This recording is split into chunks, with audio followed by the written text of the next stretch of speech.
Kalimera, kalispera, kalinichta, no matter where in this wild, wacky, and sometimes wonderful world you might be. Thank you for making the Highbury Squad part of your day. It's a new week. It's a blank canvas. Let's paint pictures. Let's tell football stories with two brilliant guests. Two of your favourites, actually, squaddies. Let's rock and roll.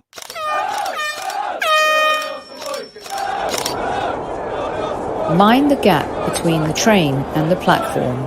Please stand clear of the discussion doors. The next stop is Highbury Squad.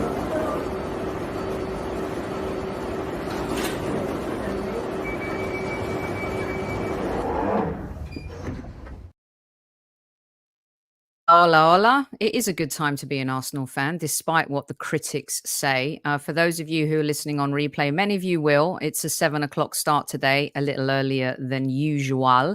But welcome to Squad Central, two of your favourites. We have Channel 4 sports news reporter and many more things that he does in the broadcasting landscape. Mr. Jordan Jarrett-Bryan, welcome back to Squad Central.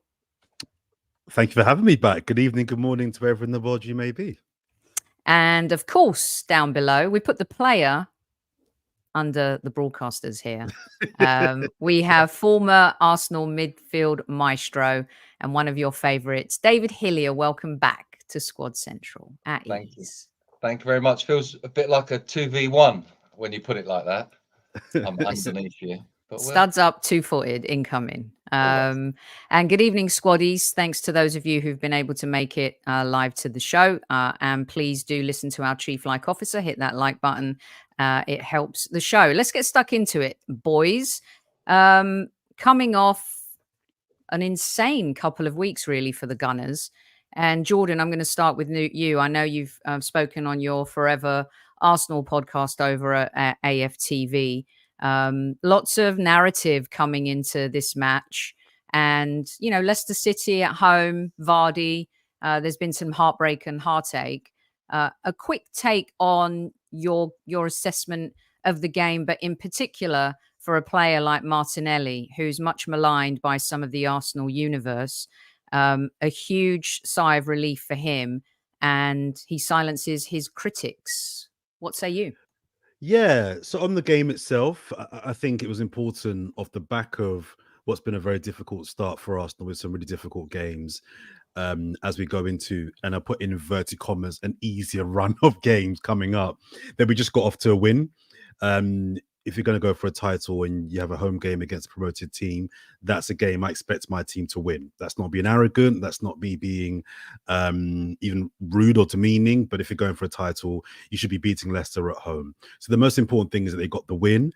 Slight concerns about how the win came about. I've for a while, a couple of years now, been a bit concerned about Arsenal's home record in terms of goals conceded. If you look at the games we've won at home the last two seasons, it looks amazing.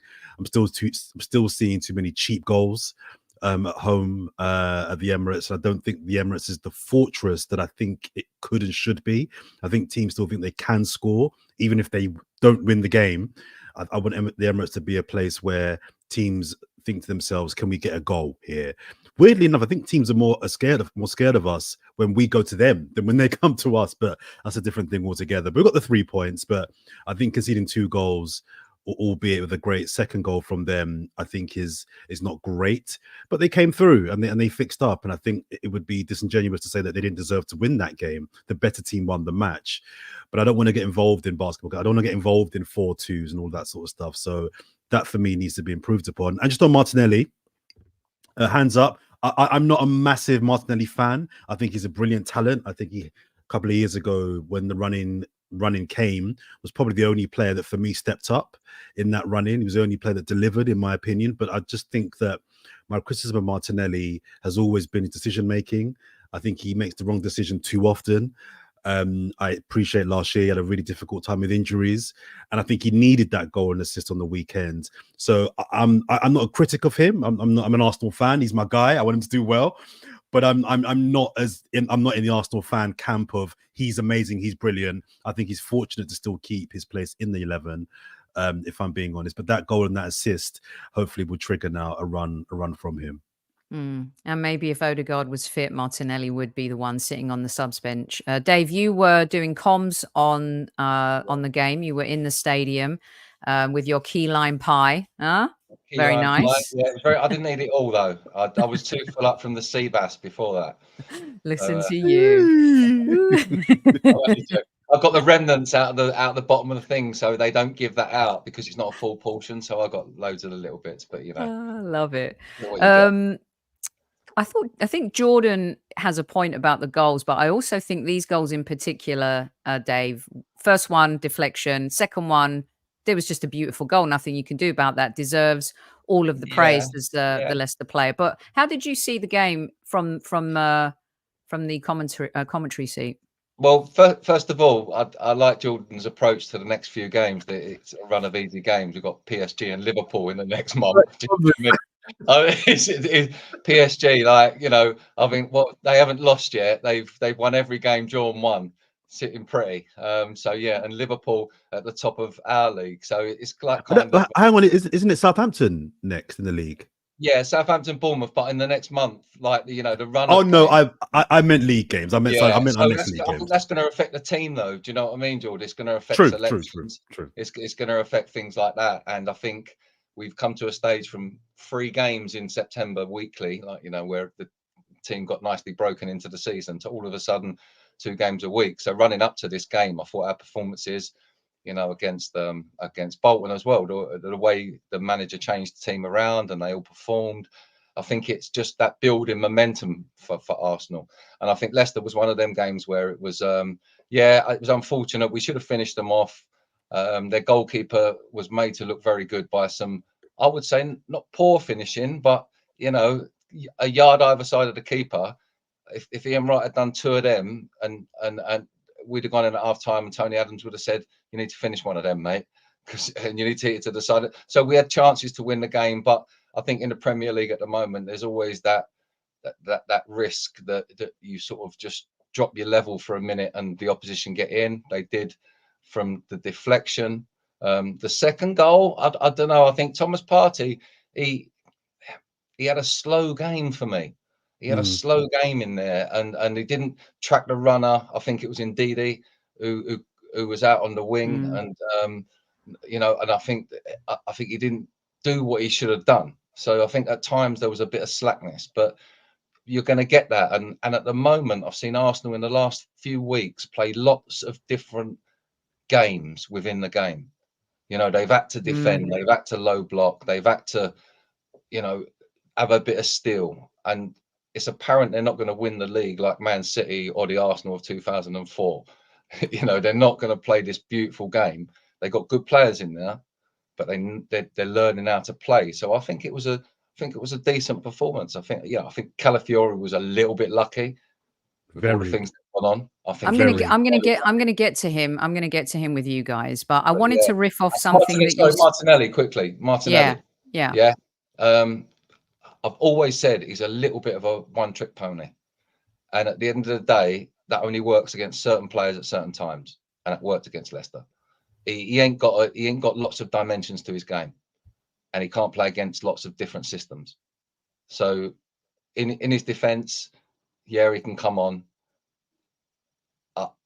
My opinion, I'd have probably Trossard in front of him, and maybe it is the time for him to seek something different. To get weekly football, because that's what he wants. He wants to be playing every week, and I understand that. Can I just add something super quickly to that? Very harsh, you two. Well, I think we need to be. Like I said, I've liked Martinelli. I'm not a hater. He's a talent, clearly. But for me, the concerning thing with Martinelli, and this is just me, this is my view, I think his best attribute for the team actually is what he does without the ball. I think there's not a better player in the league that does a better job of doubling up and supporting, going the other way. He puts a shift in. He puts a real shift in. Yeah. I think that is something. I don't think we're doubting. Obviously, he puts in the maximum. Every player in that squad is playing with the same mentality and the same levels, right? And they all appreciate that they have to do that to even be part of the squad, and that's what Arteta's done. It's brilliant. But I'm making the point that I think, in my opinion, that is arguably at the moment his strongest asset. And if you're a winger, your strongest asset shouldn't be that you're very good defensively. Do you know what I mean? And I'm looking at it from a player's point of view. He's in and out of the team. He's not playing every week. And does his ROI, his return on investment, is it paying off for the team? I think no, there's probably someone else that could do that. Other players coming through. So let him as a player move on and achieve goals elsewhere. I'm talking about how he might be looking at it now. That's all, because of how it's sort of just fallen away. It's a bit like Hector Bellerin, you know, he was the best right back ever, and then all of a sudden it falls away, doesn't it? That's what happens in a player's career. So I think Arsenal have probably got to that stage over there with him. But his application against Leicester, and he's got a good record against them, I think in his head he knew that he had the skills that could do Leicester. But maybe he don't believe he's got the skills that can do Liverpool and Man City now. So he needs to, you know, shift along a little bit. Well, so I love that. Well, you played under one of the most ruthless managers ever, George Graham. I believe, and I've said on the show for a long time, that Mikel Arteta is far more George Graham than Arsene Wenger. He may be a hybrid of the two. He's always looking for those extra inches, for the extra edge to catch Manchester City. That's what this is all about. I don't think we're too concerned about much else, because we know that they're the beast that we have to beat. And he's been ruthless with. It started, I think, it was evident when he got rid of Aubameyang. We saw what happened with Ramsdale, and I bring up Ramsdale, and I'm bringing up, and I'm following on from what you're saying, because there's a lot I want to talk to you guys about. But you're saying something significant, because I'm wondering, Martinelli for me right now is playing the way Arteta wants him to play versus how we want to see him play. And I think there's a big difference between the two. There's always been a lot of razzle dazzle. Sophie Nicolaou, Liverpool legend, always says when he comes on when we play Liverpool twice, and yes, we do remind him about Anfield '89. He said, I'm looking for two names on the team sheet, because the two players that have terrorized us over the last 3 or 4 seasons are Martinelli and Saka. And less so, I think, Martinelli in danger. He seems to me like to be one of Arteta's guys. But you mentioned Calafiori as well. And I'm wondering if are players like Ben White in trouble? Are players like Martinelli in trouble? We're seeing the rise of Timber.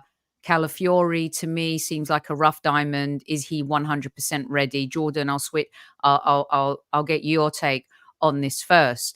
And is that really what Arsenal need in order to catch Manchester City and win a title? So are you asking if we have to constantly be raising the levels and not be emotionally Constantly be attached to raising the players? levels, yes, but also with the caveat of Benjamin White to me seems like I'm not saying he's the next Ramsdale, but I think players like Martinelli on the cusp, but someone like Benjamin White, when you see Timbers rise and Calafiori, the way he can bring the ball out on that side where we've struggled a lot, is Arteta going to be that ruthless? It wouldn't surprise me, Sophie, if this time next season Ben White and Martinelli were at best squad players. That wouldn't surprise me. And that's not because I don't think that they're very good players. I just think that you've named a few players already that the team has moved beyond. I think we've moved beyond Jesus. When he came in, we needed him. He did a job. But I feel like injuries as well. We've now moved past him. Zinchenko, when he came in that first season, it was fantastic. But the level's gone up now, so you move on. So it wouldn't surprise me if those two players were, as I mentioned, at best, even at the club at all this time next year, if the trajectory that the club is going on continues. Because for me, the trajectory, if we're to continue on our current trajectory, we'll be champions in May. And I don't think...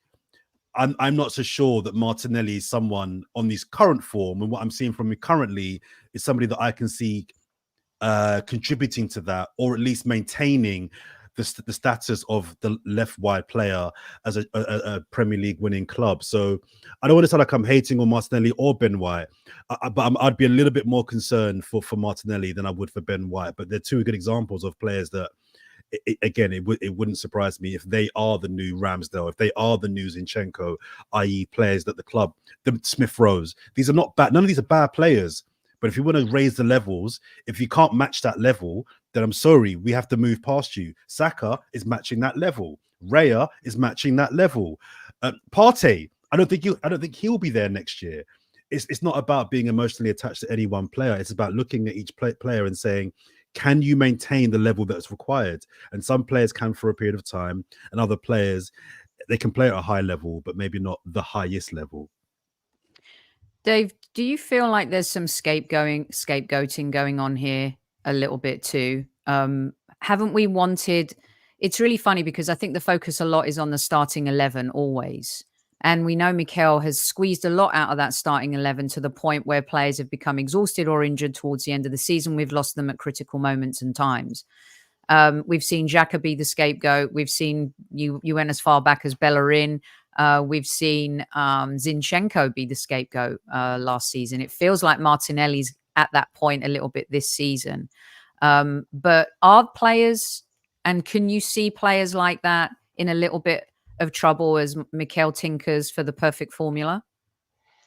I think I don't want to sort of presume what Mikel's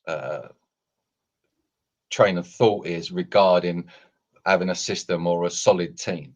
You know, I can't get into his head because obviously I'm not in his levels. I don't know his understanding of the game with the way you play it. But from a player's point of view again, and a coach's perspective, I think when you look at a team, there's certain bits of it you want to be really consistent, and other bits you can play around with. You know, and it's normally every manager wants a consistent back line.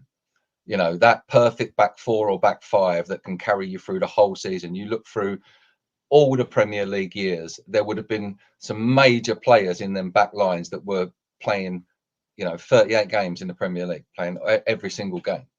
And that's what managers want to achieve. And I think that's best for Arsenal. So I'm on Ben White's side, definitely. Although Timber's come in, he's done well when he brings a different dimension there.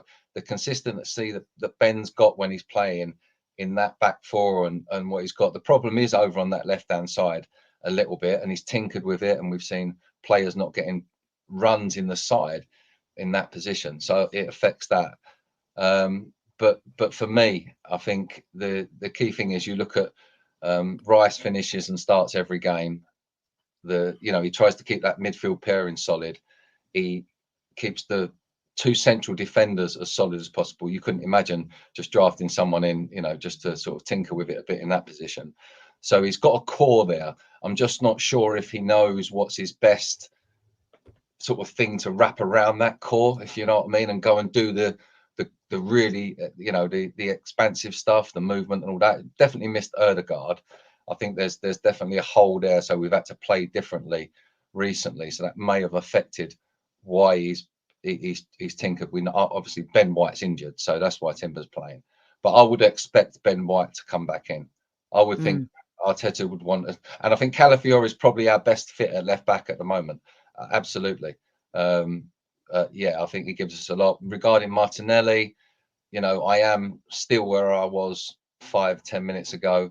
I think it's probably his time to sort out what he's going to be doing next year.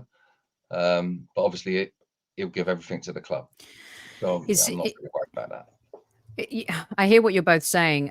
We've done pretty well without Ødegaard. That's not to say I think he's probably our most important player. I mean, it's hard to pick who our most important player is when you've got Saka, you've got Ødegaard, and you've got Saliba at the back and Declan Rice in the middle. There's this spine that just runs through the team, something we've lacked for so long.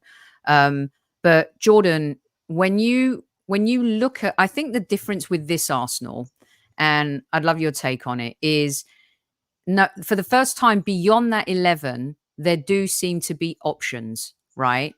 And for me, more so this season even than last, and prior to that, it seems like there's a real team spirit about this lot. And we saw it. I know it's the Carabao Cup. I know it was Bolton. But the way the senior players stood up and protected those young players, we've seen our senior players be so apathetic in cup competitions in years past. And they have suffered. I mean, Charlie Patino never recovered from that Nottingham Forest FA Cup match. And this is where Mikel is super ruthless. Do you feel that beyond the 11, there's a team here, there's a squad here, and especially when you see a talent like Waneri? Dave mentioned Thomas Partey at the start, and he does seem to be fading in the second half. Do you go down that road? What's your take on the beyond the 11, the team spirit, and whoever steps in right now seems to be doing a job which we lacked in the past?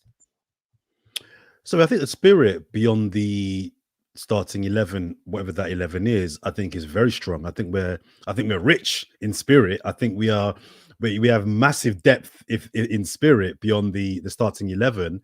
I'm not so sure we have the required depth in quality in the attacking parts of the field. I think defensively, I'm comfortable. Very, very comfortable with. I think we've got pretty much two options for every position within the back four. Goalkeeping, a backup goalkeeper, forgive me, I've forgotten his name, is a slight concern. If Raya's out for a significant period of time, Neto. I'm not sure if Neto. I've seen a bit of him before he came to Arsenal, and yeah, I'm not sure if we had to rely on him for 3 or 4 months, if something happened to Raya, that I'd be convinced he could do a job. But yeah, but defensively, generally, I'm happy. In the creative attacking areas, Odegaard's currently out. So who's our chief creator? That question. That's a question. Yeah. Who's the person that makes the what getting back to what I said earlier on about us having to play all different kinds of football, and I remember when we won the league, we used to change it every couple of weeks. Who was you playing against, who was fit, like you said, target that one player and target that player. There'd be specifics, and obviously the players in the opposition would have to try and play better and blah blah blah. But we did that back then, and I think that the way the team are now, I think they've got the ability to adapt and change, and that's key to moving forward. That's key to winning things, because that's what you have to do when you ain't quite at the levels of the teams you want to beat, like the Cities and maybe even the Liverpools. You have to play players. So without Odegaard in there, we've had to play differently to achieve really good results. But we miss him, because I think if Arteta would want to play one way every week, he is the key to it. Do you know what I mean? We ain't got another player to come in. We don't. So let me ask you, do you think if Odegaard was fit, or if everybody was fit in our team for the entire season, do you think Arsenal could win the Premier League? Yeah, definitely. Because okay. But there's a level of spirit and mentality that you need to maintain, and you have to be lucky with injuries, and you have to have players to back up. I don't ever see goalkeepers going out for 4 months in a season. So I'm not. No, it's rare. It's rare. No, I take that. You know what I mean? I'm not going to stress about that. No. But my follow-up was going to be: if Odegaard had the injury that Rodri's just had, would you still say Arsenal win the Premier League? I don't know. No, I think they struggle to maintain these levels, because you have. But it's not it's not impossible. No, of course not. Of course not. That's what Mikel Arteta's job is. Then to stitch up, start crocheting up them holes, making it look pretty, and this is what it's even if it ain't pretty, get the result and get that mentality in players. And he's got one or two youngsters that have come in and filled the holes, but I think he will go with experience and just use it as best he can. But I'm just answering Sophie's question in terms of what's behind the 11, and I'm saying I don't think we have enough in the attacking areas. I mean, Havertz is playing really, really well.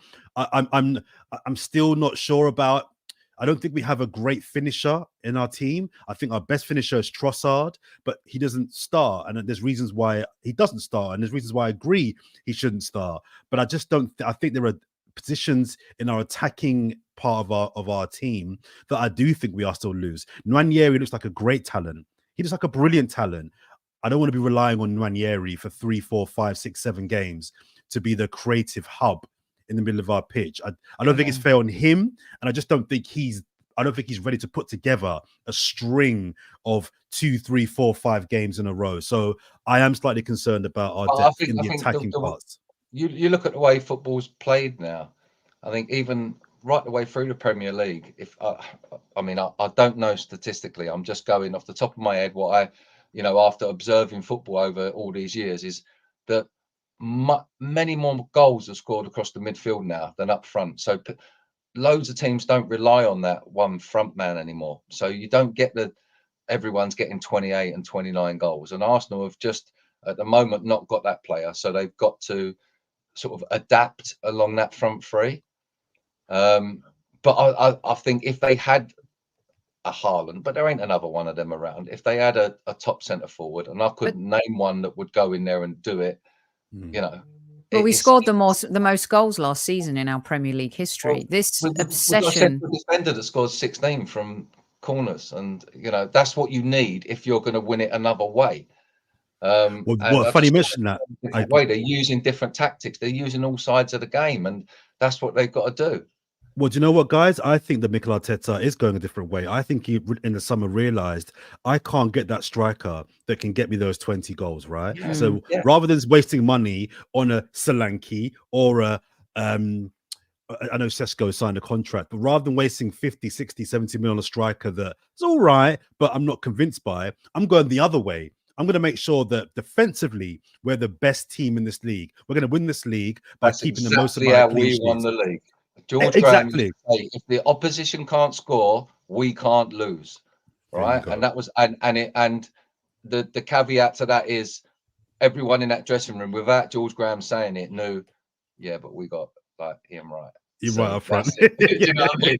So we got someone who's we're going to get goals. We got players that will get goals. So we ain't got worry. We got like Anders Limpar. We got people to get us out. We got people in the side that we can just go boom and we'll nick a goal and we'll do it every week in, week out, but back each other up. And that's so can we talk about that a little bit, because I think Arsenal has delivered some of the best football in the Premier League over the last 2 years. I think we've been one of the most fun teams to watch, not only in the league, but in Europe. I believe if it wasn't for us, the Premier League over the last 2 seasons would have been absolutely boring. Liverpool fell off last season. And we've been naive. And we've been criticised. And sometimes I feel Arsenal are damned if they do and they're damned if they don't. You go gung-ho up to City and you get battered 5-1, you're idiots. You go up to City and you defend like, Jon Snow in the Battle of the Bastards, you're boring and you're anti-football.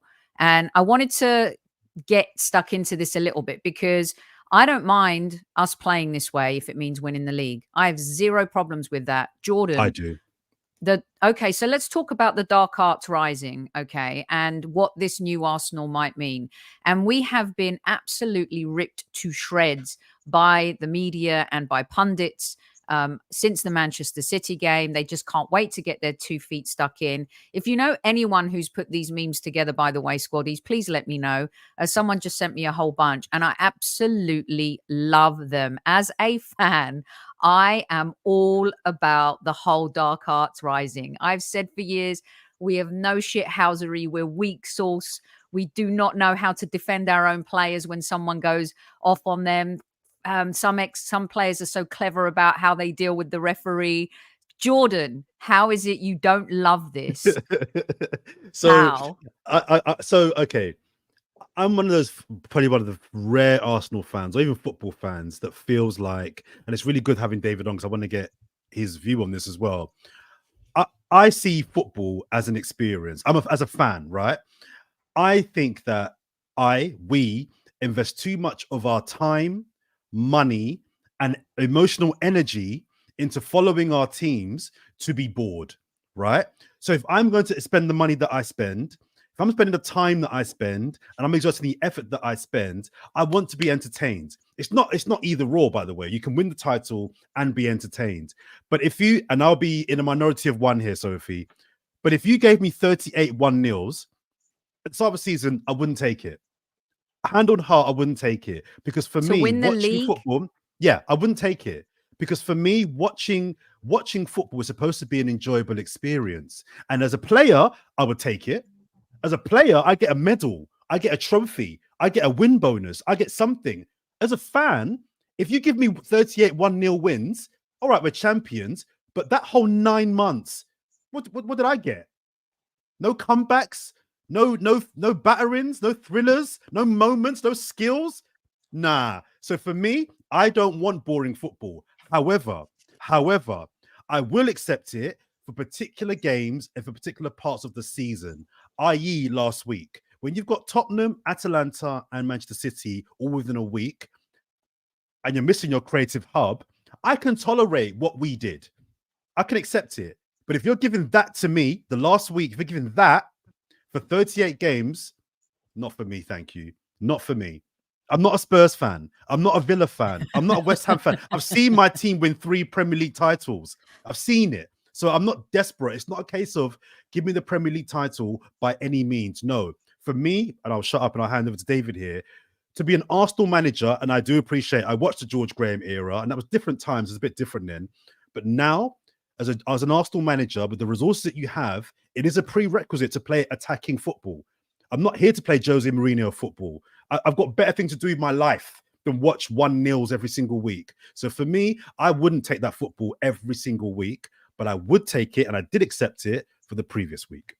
Now come at me. So, tell me I'm wrong. Tell me that I'm wrong. David, over to you. And I just want to add before I swing it your way here is if I see Jordan celebrating at the end of the season, he's in trouble. I don't know, I'm thinking, I don't even know where to start with that. That was mad. That was mad. When did a football fan ever sign a contract with a football club to get something back? Because it's their choice to put it in. Like, yeah. And I don't mean, if you go into a shop to buy a pair of jeans, you expect to come out with a pair of jeans that you like and fit, and that's your choice, and you can do that. When you go to a football match, you're going there as a fan. If you looked up what a fan is, it's something that keeps you cool in the hot weather, or it's something that supports somebody. And there's no expectation of return to justify what you just said. It was funny, and I get what you're saying. You don't want to be bored, but you will accept that in certain games, you can't. You ain't going to be able to beat a team a way that excites everybody. Yeah. Right. Yeah. I get that. But a player, when he plays, puts his boots on to excite everybody at the start of the game. Like I've never been in a team which has played to go out and bore and not excite people. But I'll tell you one, David. Point of view, I'll tell you one. Let him finish. Hold on. Sorry. From a player's point of view, we don't even think about what we're giving the fans when we go out there. We obviously we love the fans. We love their support, and we appreciate it. We appreciate every single bit. We're going out there to play for that team, that shirt, and that shouldn't change. So there's no player would play under the thumb of a manager that told them to play bored football or boring football. No one goes out there with intention of doing that. They might not explicitly say that, David, but you can't tell me that Jose Mourinho team of 08, was it 08? You can't tell me that team didn't have an ethos that we're going to play in a certain part of the pitch that makes us hard to break down. Yeah, okay? And do you know who instigates that play? Do you know who instigates all of that play? The manager, the management, the staff, and the coaches, because that's their game plan, right? Yeah. And players will try and play the manager's game plan. But what happens when you do that? What happens when you do that? Ultimately, it don't build a club forever. It might win a season. It might win a Premier League with the right amount of money and the right amount of glamour players playing for their own narcissistic values or whatever. But in a team that Arteta's trying to build, he's trying to win games, managing his team. Totally. He has to be careful. He has to be careful not to tinker too much, but he's got to have that strong framework and that mentality, and try and keep, and also not the humbleness, but the respect for each other in the team, and that's what they got. But with Mourinho, I think you're looking at a manager who was just trying to use every tactic. Players don't want to do that. We don't set our feet on the pitch. That's why someone just turn off and switch off and fuck off from clubs.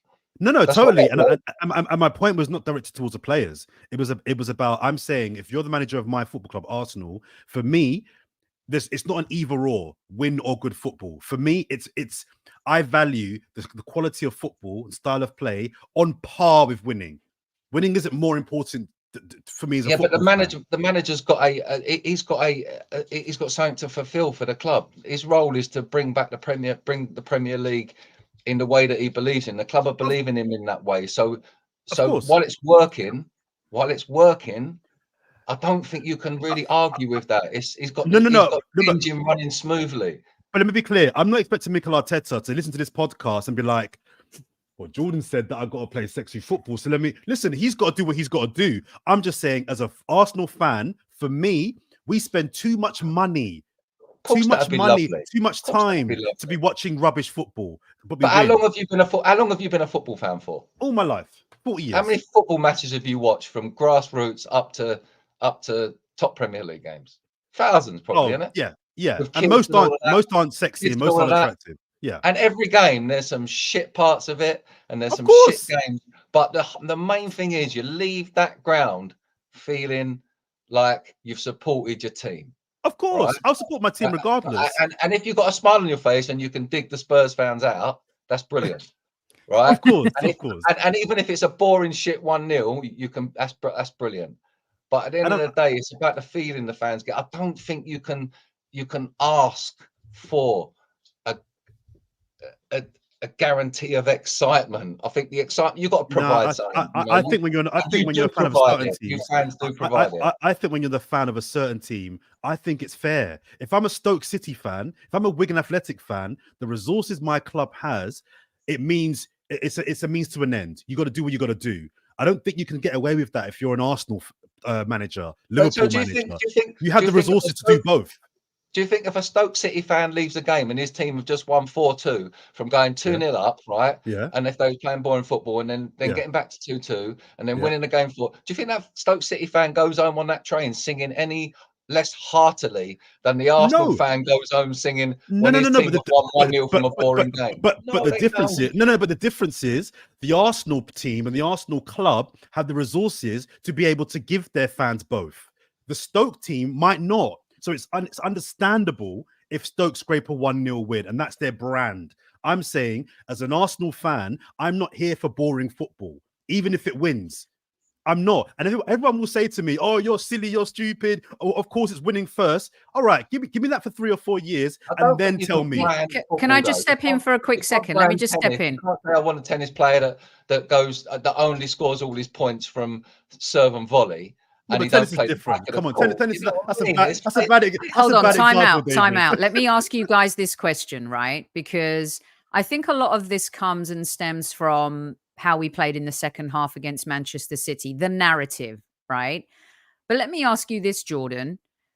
Up until that sending off, I thought, barring the first 20 minutes of that match, the whole kind of boring Arsenal, what people were saying about us a little bit prior, but mostly after, I felt, and call me naive, I thought that we were playing some of our best football against Manchester City.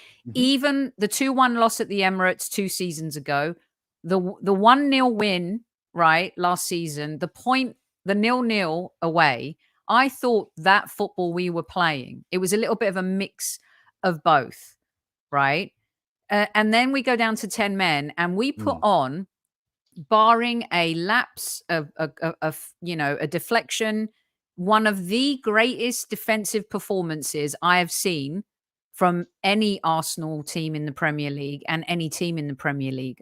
I thought what we did, I don't think Mikel Arteta is getting lauded enough for what he did going in at half time. You're 2-1 up and you know that you could get a little bit battered in the second half with 10 men against Manchester City. And what he did, if that was an Italian manager, right?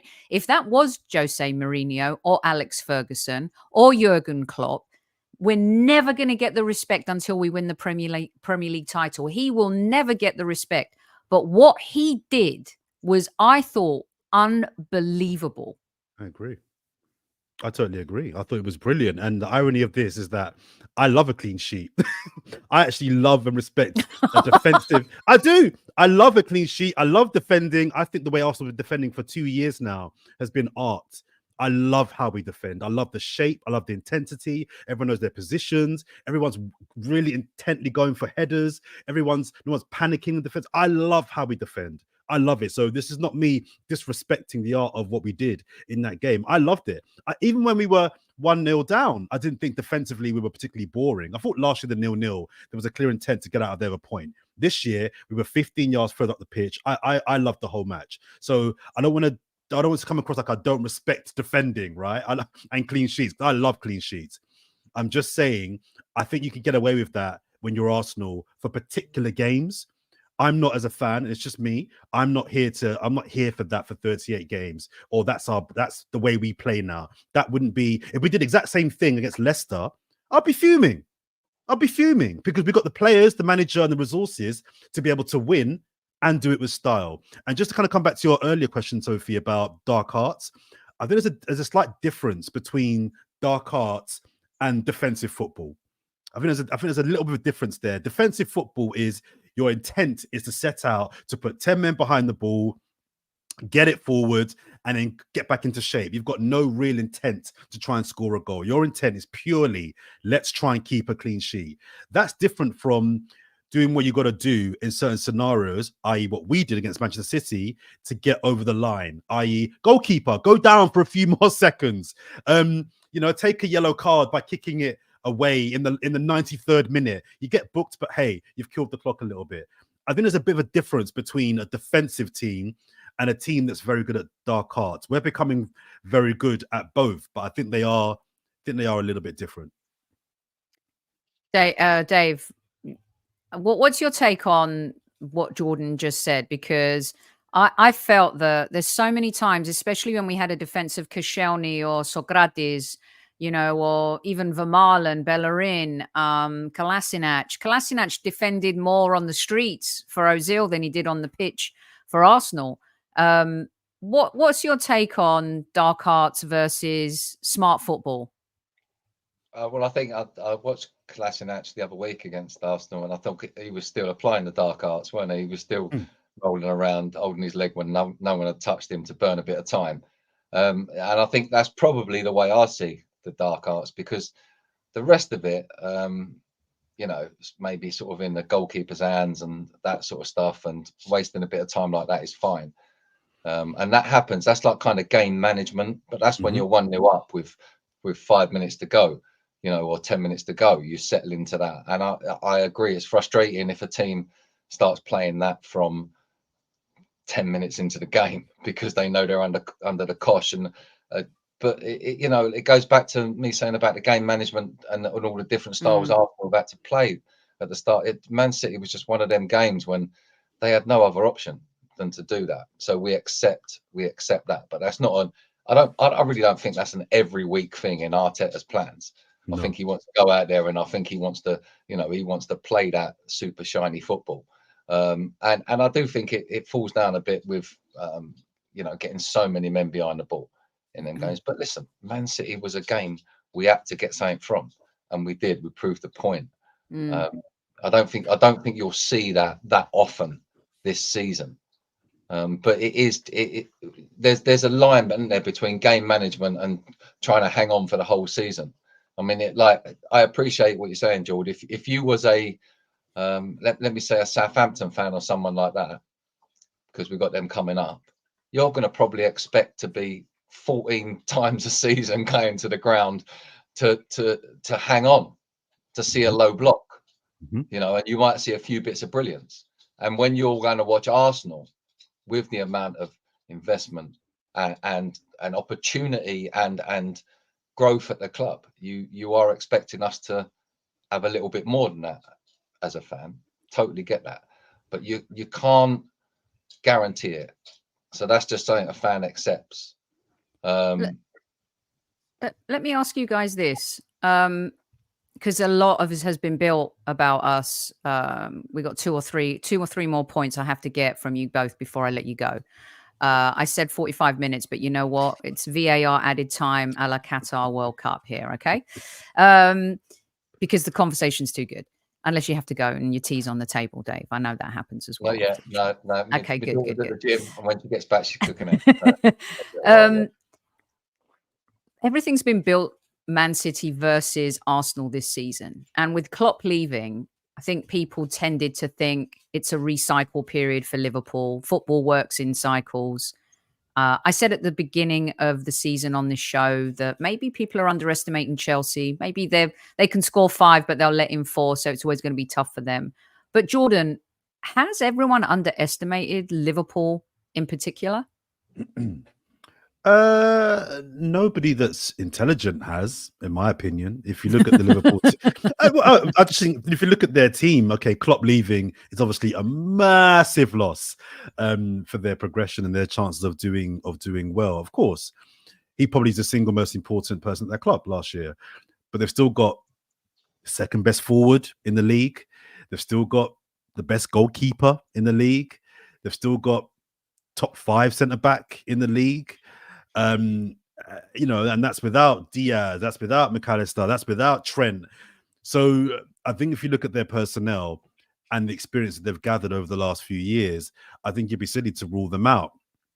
Now, Klopp, I think managers, and David can maybe put me straight here, but I think the top managers are worth an extra 5 or so points just because of what they do in games. They can turn draws into wins, defeats into draws. And Jurgen Klopp was one of those managers that I think he's worth.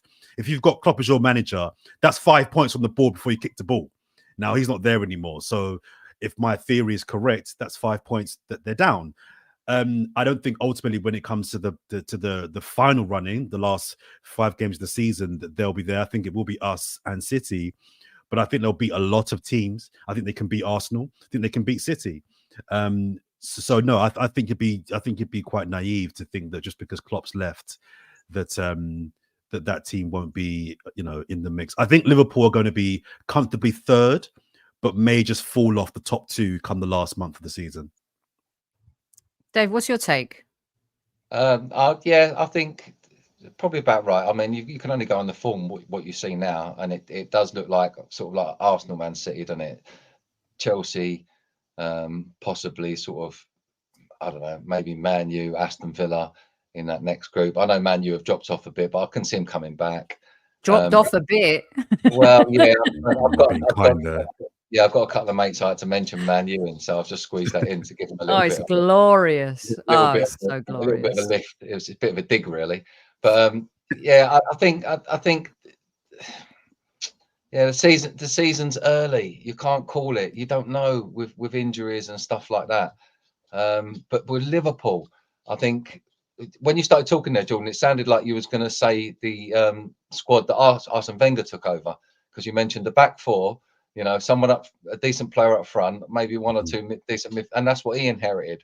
And so that's what Arne Slot has inherited at Liverpool. So you can't never write them off. I think that he's inverted, inherited that spine. You know what I was talking about? He's got the back 4.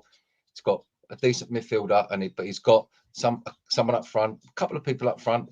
Salah's still doing it this year, quite still very good.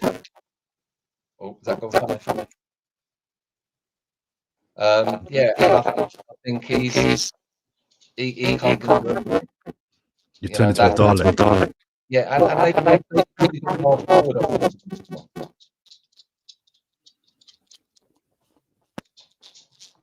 Hello. Well, I can hear you. Can you hear us? Yeah, I think it might be low. Oh, I think she does. We can chat amongst ourselves. See, that's the trouble with living in California, isn't it? Like older trouble with living in California, where it's like 28 degrees. She's sweating, air conditioned little office. Yeah, I'm in Wales, on and a dressing gown.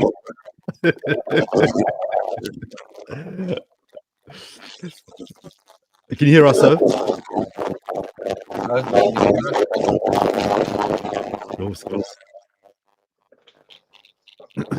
Off to the edit. Thank you.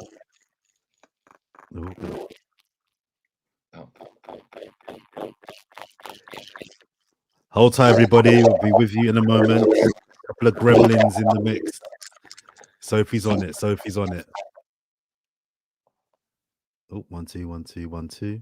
That's just the 2 of us then. So we can crack on. We turn that way and then just box. I can talk to you. Yeah. No, it's that way, isn't it? Yeah, you got to go that way. We've got to go like that. Way. I'll chin you a little bit if I can get one in. Don't dubois me. Don't dubois me. Yeah. I think I wanted to actually ask you. So, do you think that? Sorry about that. We were just chatting amongst ourselves there, so we were just cracking Carry on. No? Honestly, I have no idea what just happened. Go on. The Gremlins got Sound. us. David was talking, so I'll let David. Yeah, no, pick go up. on. No, we were just having a boxing match, but We were. waiting for the tech to come back. So, yeah. What were you saying? What did I miss? It was Well, cold. not really much. We were just admiring your internet connection.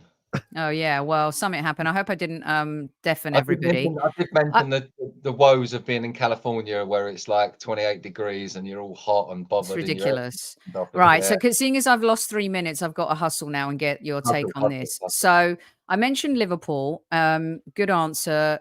Now, before I get your Champions League take for 2 minutes, I wanted to talk real quick about Saka, because it felt like last season Saka was battling just to get respect on the pitch, respect on from referees. It felt like he was only really getting respect when he played for England. It just seems that people are underestimating his performances even more because, you know, you've got the Odegaards in the team, the Declan Rices, the Salibas. He quietly goes about his business. I thought he was brilliant at the weekend. Again, last season it was Foden, who was a million times better than Saka. And fine, Foden's a great player. This season it feels like Cole Palmer's going to be that kind of, you know, pitting them against each other. Jordan, does Saka get enough respect? I mean, from the Arsenal fans, of course. But do you think he's disrespected a little bit? Good question. I don't think he's disrespected. I think rival fans know how good he is.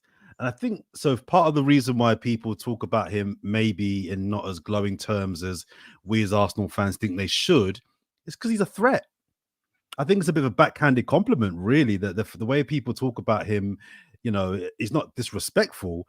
But I think everybody knows that Saka's one of the top wingers in the league. Do you know what I mean? One of the best in Europe. I think other players, more importantly, his competitors, his rivals, I think they know how good he is. And that's what really matters. I mean, the one thing that matters more than that is him and his teammates. They know how good he is. So if other teammates, other rival fans disrespect him and talk about him in a negative way, I don't think they necessarily do, then that's just out of fear. They're either scared or they're stupid. One of the two. Do you know what I mean? So I don't think there's a big issue. I mean, there's lots of talk about Saka, Foden, or Palmer. I mean, we're talking about three fantastic talents. Like on raw talent, who's probably the best of the three? I think it's probably Palmer. On who's done more in the game, considering the circumstances he's in, I think it's Saka. Who's won the most? It's Foden. So there's an argument for all three, but I think Saka's a phenomenal player. That I think we love him. We know how good he is. His competitors have to face him every week. No, see, dog agrees. They know how good they know how good he is. I think we just got to support him. I think we've got to make sure that he gets. Just quickly, I think Pep's doing something again very smart with his players, i.e., Phil Foden. Foden's not started a game in the Premier League this season yet. And I think that they're doing that because they're just thinking, we're going to need you in February at your peak. We're going to need you in March at your peak. Saka's played every single game so far. I think, yeah, every single game. So that does concern me a little bit. But we know how good Saka is, and so does he. And that's all that really matters for me. Dave, I know that you're a huge fan, of course. Yeah, massive. What's your take? Well, George, you come out with some statements, mate. I can't. You don't. What did I say? We're gonna have a sequel. A player till March. You don't put him on the bench all the way until March. A player who plays 40 games a season and no. I wasn't saying don't play him too much. I was just saying he's easing him in. Play every game. You've got to use him as much as you can, and he's brilliant. He's brilliant the way he plays his game. Saka in that side, I think, and as a player. Especially when you grow up in a club, right? Your first club. That's it. Arsenal has made Saka's life. Whatever he goes on to do, if he goes to Madrid or if he goes PSG and earns like 30 million a year, whatever, as the best player in the world, I guarantee his heart is with that first club, and he goes out there, and he only cares about what the Arsenal fans think. That's all he cares about. And you was right about that. You know what I mean? Don't matter what other players think. Don't matter what other fans think. And when you go to your second and third club, you care a little bit about. Then you start caring about your ego a bit when they start giving you a bit of stick. Oh, you're not what you used to be, and this, that, and the other. So he'll only care about the Arsenal fans when he's at Arsenal. So he won't be caring whether people are giving him enough respect from anywhere else. Because I'll tell you, everywhere he walks in London, and you've only got to go to Arsenal game and see how many kids have got a Saka shirt on, and how many dads have got it on, and you've got the 50-year-olds and the 60-year-olds with it on, wearing a 21-year-old shirt. You know what I mean? Respecting him, and that's all he cares about. He crosses over. So he's getting what he needs from who he needs. It don't matter about the rest. Okay, so let me get you guys out on this one. Great chat about the dark arts, boring Arsenal, long live boring Arsenal. If we're afraid of Liverpool or Chelsea. Jordan will give his season ticket back if we keep winning 1-0. Let me get your take on the Champions League. We play PSG. Do you go, Jordan, do you care? Is the Champions League just another kind of, can we win it firstly? Do you care if we win it? Do you care about the Champions League? Do you feel like it's another test for this Arsenal team to just continue building competitiveness when there's Real Madrid there, Man City, Bayern Munich under company seem to be clicking. You've got Leverkusen, very good. What's your take on the Champions League, your expectations, and tomorrow night? I do care, first of all. The Premier League for me is always the first and foremost. I think the sign of a good team is how well you do in the league. United won the cup last year, but finished 8th. For me, that's big clubs can't finish 8th. So big clubs are judged by where they come in the league. So if you're offering the Premier League or the Champions League, I'm taking the Premier League. But the Champions League is not. We've not won that before. We've never been European champions before. So it would be a significant notch on the Arsenal bedpost, for want of a better. I don't know why I said bedpost, but you know what I mean. You know what I mean. God. Yeah, let's move on. So it would be significant for Arsenal, take us to a whole new level. Can we win it? I feel like we're still a year or two away from having the European maturity to win it. I think in terms of quality man for man, there's very few teams I think that I'd put above us. With the right run, of course, you can get to a final and then who knows. But I think last year we lost to Bayern Munich, not because they're necessarily better than us, but I think European pedigree, European nous, European experience counts for something, even if you're not playing well. We've seen poor Real Madrid teams, poor Liverpool teams, poor Chelsea teams go deep in the European Cup, because even if you're poor, there's something about that know-how as a club of being in European Cup that I think does make up for something, and I don't think we've got it yet. So can we win it? Yeah. Will we win it? I don't think we will. But the game tomorrow, PSG, we should win that. Let's win our home games. Let's finish first, second, third, fourth, whatever it is, to be in that first batch of the new format. And let's really put out a statement that we are here to mean business. And finally, I think Mikel Arteta's got to take it seriously, because his record in the cups is embarrassing. It's really, really bad. So I think he needs to go deep in all these competitions too. Yeah, and I felt like we squandered a great opportunity against a weak Bayern Munich side last season. Dave, the last time we won a trophy in Europe, you were in the squad. And Jordan brings up a great point. We did a show about a year ago saying if you'd rather win the Premier League or the Champions League, and some of the guests on the show said Champions League because it would end the dart that could be thrown at us that we've never done it before. What's your take? What about the cups first? And we won. Arteta's not that bad in the cups, is he? It's awful. Oh, he's been poor since he won the FA Cup. It's awful, David. It's been bad. English though, isn't it? Like the European stuff's extra. You know, I think. But even the English cups.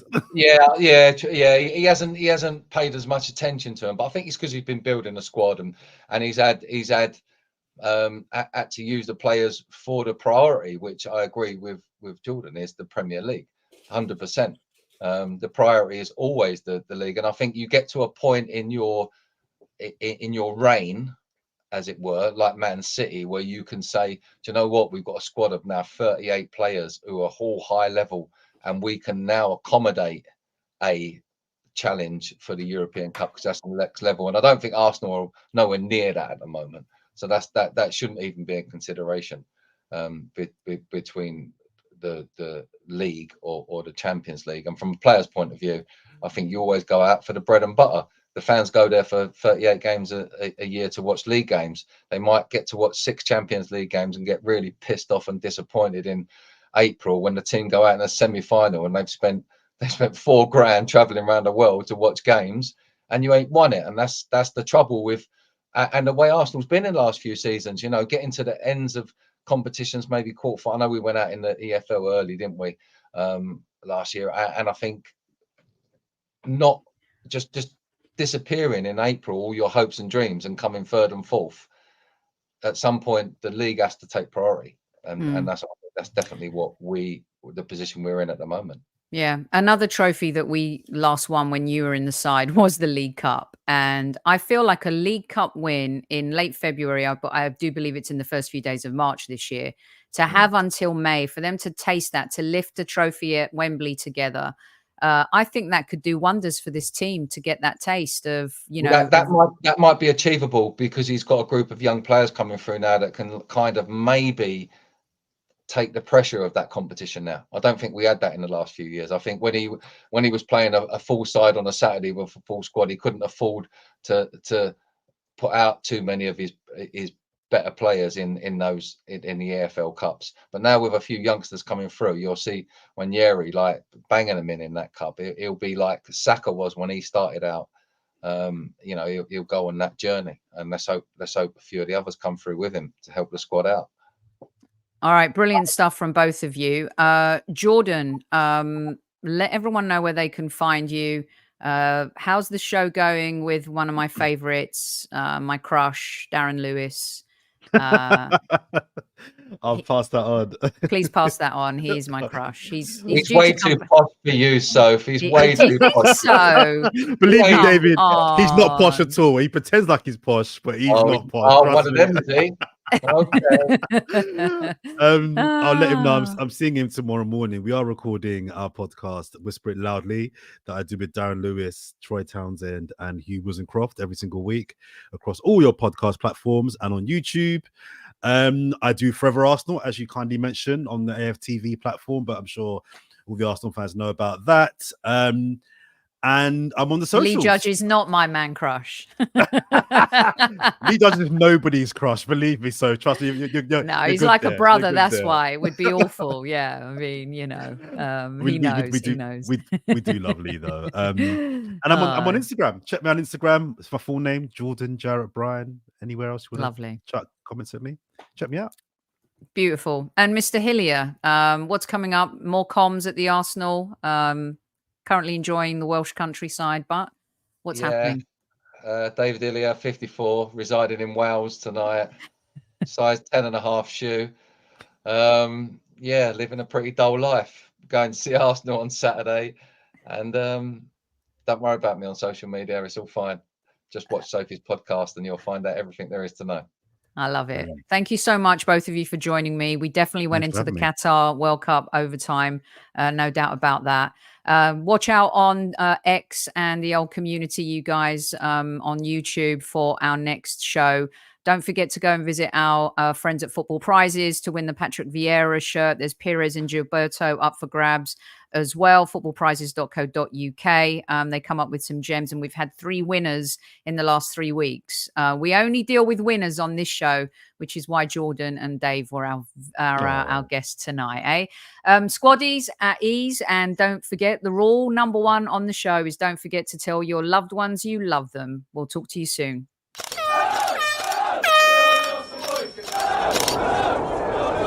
Mind the gap between the train and the platform.